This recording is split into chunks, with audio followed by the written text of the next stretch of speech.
Boom, guys, that was down about 50 feet. What a dandy rainbow. Look at that tail. He looks like a steelhead.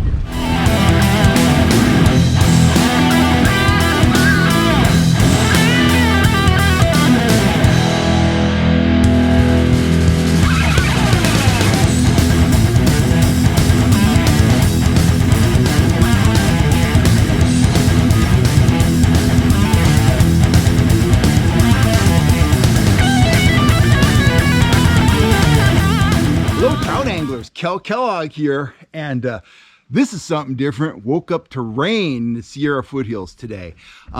It's sprinkling. Top temperature today is only going to be about 66 degrees. In fact, I'm going to take advantage of it by going and doing some metal detecting. I'm going to go hit one of my metal detecting spots, and fingers crossed, I am going to score some gold nuggets. If I do score some gold, I'll stick an image of that here at the end of this video so you can check it out. I am feeling big time change in the air. This temperature, this weather is going to rebound. It's going to get warm again, but I'm seeing big acorns falling off the trees. We got this little cold snap and some rain coming through. It is showing me all the signs of an early fall. And I got my fingers crossed because we are going to have outstanding fall fishing this year. Most of our lakes are much higher than they usually would be at this time of the year. And everywhere I've traveled, I've encountered good numbers of fish and tons of feed. I'm seeing that at Folsom Lake right now. There's more bait in Folsom Lake than I have ever seen before. So bottom line is, when fall fishing kicks off, it's going to be a very exciting time. We're all going to be happy. We're all going to be catching fish at multiple locations. Now today, I want to talk about some key trout trolling strategy that a lot of guys seem to get wrong. So I want you to watch these two clips, and then I'll come back at you with some key trout talk. Fish on. Right there. I was market fish at 40, so I dropped it down to 35, and within a minute, I hooked up. Doesn't feel like a monster, but who knows? Hooked up. Feels good to say hooked up, I'll tell you what. Oh man. Oh, nice fish. Nice rainbow. I better get my net ready. I better get ready. Oh, nice rainbow. Oh, what a stud. Nice fish. Right there in the sack. Ba-bam! Oh, that's a nice fish right there, guys. Trout, Trix, worm. Write that down. Trout, Trix, worm. One of the most effective trout baits I've ever pulled. It is just straight money. Okay, that fish came off the hook. Now that fish, he just came up. He nipped at it several times. I saw it on the rod tip. Let me show you this fish. He's feeling his oats right now. Come here, you. Come here, you. I'm gonna let you go. Look at that, guys. Beautiful high country rainbow. Let's get him revived and get him back in the lake so we can catch him again later.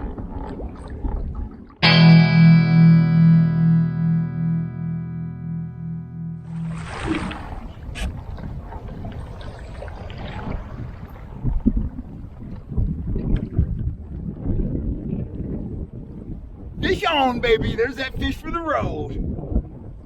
I did everything wrong, but he's still on there. Sometimes it's better to be lucky than good. Wind is pushing me big time. That was 40 feet.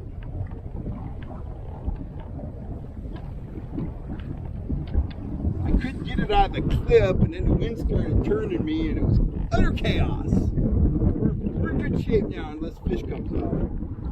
See what happens. I gotta land my farewell fish, but I gotta stay on the pedals. The wind wants to turn me in, bow into the wind, and if that happens, the fish is gonna be in front of me, which is not where I want the fish to be. I want him to be, whoa! I want him to be behind me and not jumping like that. He's a jumping fool!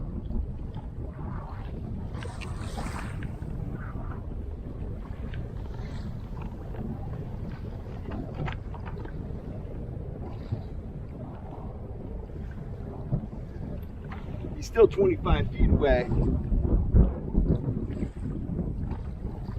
At least he's behind me now. Sort of. Oh, wow. I don't know if it's just the clarity of the water or some of these fish are really big. This fish looks huge. This fish is huge. This is a really nice fish.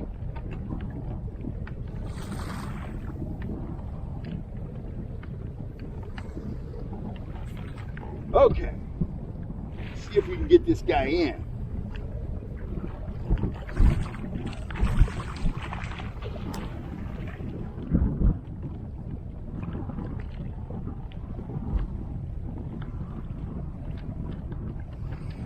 There we go, I got him. He must be hooked well, because that was not graceful, but hey, he's in the net. What can I say?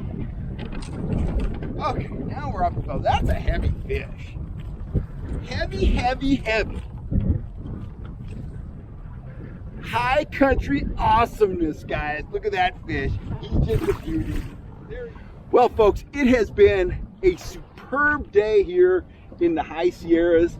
I got that fish for the road. I am super stoked about that. I have no idea how many fish I landed today, but I gotta say, #1 bait, especially this morning, natural colored trout Trix worm. Absolutely phenomenal fishing on that worm. This afternoon, a little bit slower bite, but we changed body shapes. We switched over to the trout Trix minnow, and we got fish this afternoon too.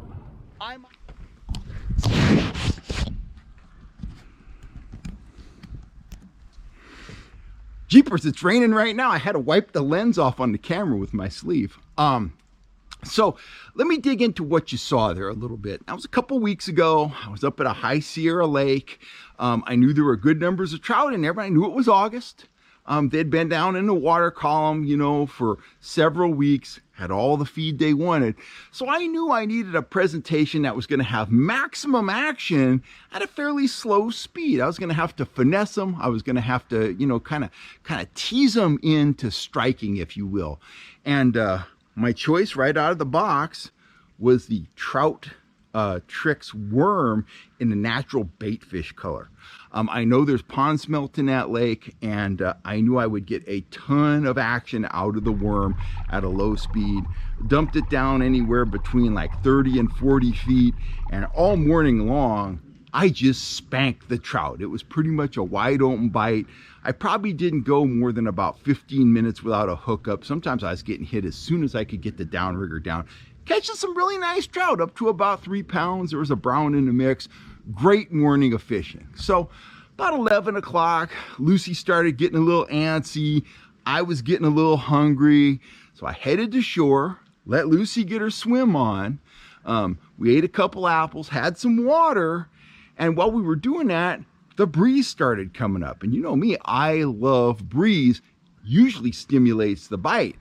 But on that day, it didn't stimulate the bite. I went back out, started dragging the worm around. I could see the marks. I was in the same area where I'd just been putting, you know, a spanking on those fish, and they wouldn't hit the worm anymore. I had to change baits. And this is the change I made. I went from the worm to the minnow. Same color, little subtler action. I presented that minnow to those fish. Lo and behold, they started biting again. The bite wasn't as intense as it was in the morning, but I was able to scrape out several more nice trout, including one about 3.5 pounds, you know, before I called it a day and headed in. So let's talk about lure changes. When you're out, you're fishing, and it's time to make a change. Maybe you've been catching fish like I was on the worm, or maybe you haven't been catching fish. Wes Ward and I, Wes is my partner here at FHS Fishing, we spend a lot of time on the water guiding anglers, and you know, beyond that, we spend thousands and thousands of hours on the water making content, testing lures and whatnot. This is what we hear from the anglers that we fish with. Getting a little rain on the lens. I hope that doesn't interfere, but I don't think it will. This is what we hear when we're out with clients. When it comes time to change lures, they want to make big global changes in both the lures and the presentation. If we're going slow, they think we need to, break out the hardware and start trolling 3.5 miles an hour. Or if we're trolling, spoons, they want to change and pull big Rapalas. If we're trolling in one area and we've caught some fish, they want to run to the other end of the lake when they make a change. Or maybe we were catching fish at 15 feet deep, they see a mark at 60 feet deep and they want to drop on that fish. What I'm describing is big global changes in both presentation and the actual offering, and in some cases, location. Big changes in presentation, location, and your offering, okay? Lots of times, those changes fall flat on their face. What Wes and I have found is that small incremental changes can make a really big difference in your success rate. Let's think about that footage we just saw. I was up at the lake, I was pulling the worm in the morning, ton of action at low speeds. For some reason, the fish were still there, I could still see them. There was no reason to leave. They were still at the same depth. There was no reason to make a big alteration in depth. I just needed to show the fish a little bit different action. It already showed me that they were interested in that natural bait fish color. So my first change, and the change that ended up working, I just switched to the minnow. Same leader, same rigging, same everything, but the minnow, it's a little bit shorter and it has a little bit subtler action. That did it. Turned the bite back on, caught several more fish, had a productive afternoon, and I was a happy camper. Lots of times when we're out on the water, we find, let's say we're pulling a trigger spoon junior at 1.8 to 2 miles an hour, and we're catching fish on the orange spoon. Well, that action, backs off, or we want to do some experimenting to see if something else will work better. We don't, put on a speed spoon and start going 3.5 miles an hour. We'll put on a trigger spoon junior in maybe a pink fire tiger or a pink pattern, something like that. Measure that lure's performance against the lure that we knew was working. Oftentimes we can take a bite that was okay and turn it into a really productive bite by doing something as simple as a small color change or a small depth change. Always start with small incremental changes. See what the fish tell you, take in what the fish are telling you, and adjust accordingly. If you go and make huge changes, it doesn't tell you that much. Successful trout fishing is all about replication. If you're getting fish on an orange spoon, if you think you can do better than that based on what you're seeing on the water, maybe try that pink spoon. Maybe try a metallic spoon. Same depth, same speed, whatever. If all of a sudden you're out on the lake and the sun comes up high and the marks that you were seeing at 15 feet drop down to 20 feet, drop your gear 2 or 3 feet. That's often all you need to do to reignite a bite or to really dial a bite in. So remember that when you're out on the water. Key trout fishing strategy: make incremental changes and let the trout tell you what they really, really want. I'm Kel Kellogg. It's coming down now. I'm hoping it stops. I want to go swing that metal detector. I will catch you next time right here on YouTube. And if you are looking for gear, including my soft plastics, my Trix line of soft baits, you need these in your tackle box. They are absolutely deadly. Get on over to fhsfishing.com. We'll hook you up with what you need. We'll get it to you quick, and you'll be out on the water yelling, "Fish on," before you know it. Arm yourself. It's going to be an exciting fall here in the western states in Northern California and beyond. I'm Kel Kellogg. Thanks for all the support, guys.